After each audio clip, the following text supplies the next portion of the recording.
Hey YouTube, it's Charlie from Reader Turned Writer. Today I am sharing with you my bookish stats from May of 2020, last month. You all know by now that I love stats. I am a stats girl at heart and I love keeping track of them and I love sharing them here. This month I am going to try something a little bit different and include my writing and YouTube stats in this video. I don't have a lot of stats from both of those areas and I do feel a little bit self-conscious sharing my YouTube stats because my channel is not a very big channel and it is growing very slowly. But I'm going to share them kind of for fun, and if I like it then I might keep doing it, and if I don't then this might be a one-off thing, but we'll see. We'll start with my reading stats. That's the bulk of this video. I read 11 books in May for a total of 3,201 pages. I DNF'd one book, only a couple chapters into it. I had one reread and 10 new reads.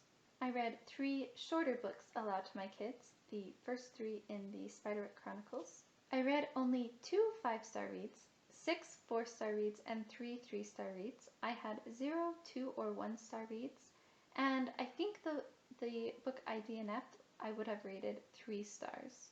With genres, I read 5 fantasy, 1 mystery, 1 contemporary, 1 sci-fi, 2 historical fiction, 1 graphic novel, and 1 nonfiction, a self-help book. I read 5 middle grade, 2 YA, and 4 adult books.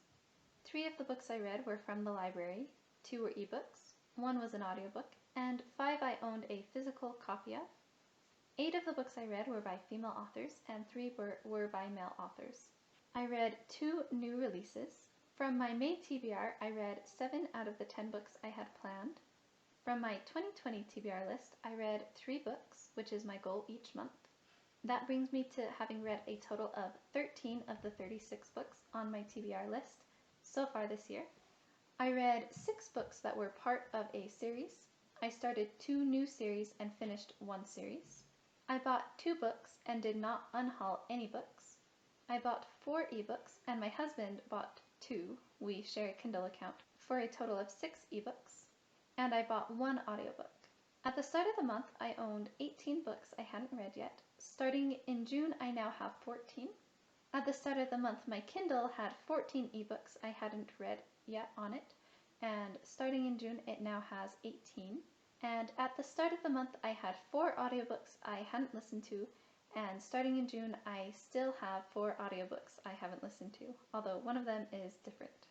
Moving on to writing, I didn't keep track of how many words specifically I wrote this month because I wasn't drafting, but I was editing, and I edited about 50% of my second draft, as well as reading through the entire second draft and marking where I needed to make changes. On my YouTube channel, I posted 11 videos in May. I gained 8 subscribers. Since switching to AuthorTube rather than a focus on BookTube, my channel growth slowed down a lot because my subscribers that I had gained before were there for bookish content and not writing content. I expected this to happen, and I'm working on finding my new audience and community, but right now my growth is a little bit slow. I had 595 views and 33.5 hours of watch time. So those are my stats.